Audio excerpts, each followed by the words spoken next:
Nous voilà ensemble au rendez-vous de notre pays et de notre avenir. Les événements de ces dernières semaines dans l'Hexagone et Outre-mer ont profondément troublé la nation. Ils ont mêlé des revendications légitimes et un enchaînement de violences inadmissibles. Et je veux vous le dire d'emblée, ces violences ne bénéficieront d'aucune indulgence.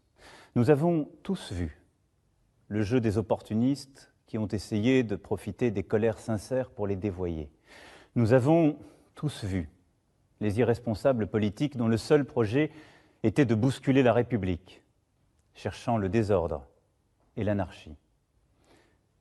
Aucune colère ne justifie qu'on s'attaque à un policier, à un gendarme, qu'on dégrade un commerce ou des bâtiments publics.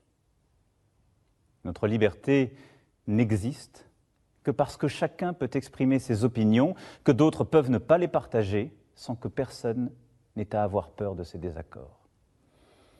Quand la violence se déchaîne, la liberté cesse. C'est donc désormais le calme et l'ordre républicain qui doivent régner. Nous y mettrons tous les moyens, car rien ne se construira de durable tant qu'on aura des craintes pour la paix civile. J'ai donné en ce sens au gouvernement les instructions les plus rigoureuses. Mais au début de tout cela, je n'oublie pas qu'il y a une colère, une indignation.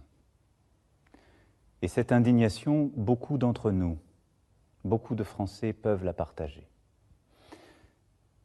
Et celle-là, je ne veux pas la réduire aux comportements inacceptables que je viens de dénoncer.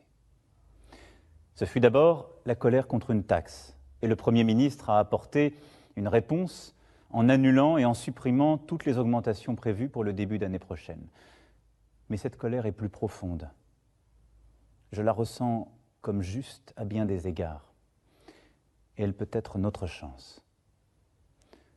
C'est celle du couple de salariés qui ne finit pas le mois et se lève chaque jour tôt et revient tard pour aller travailler loin.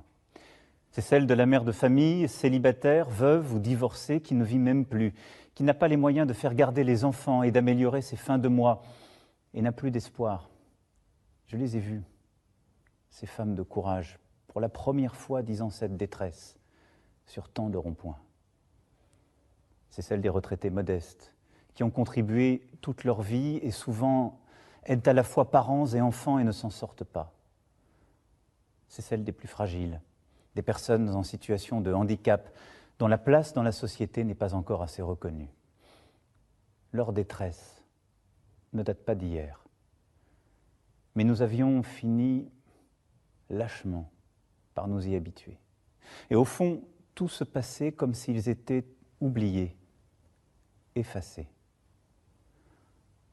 Ce sont 40 années de malaise qui ressurgissent. Malaise des travailleurs qui ne s'y retrouvent plus,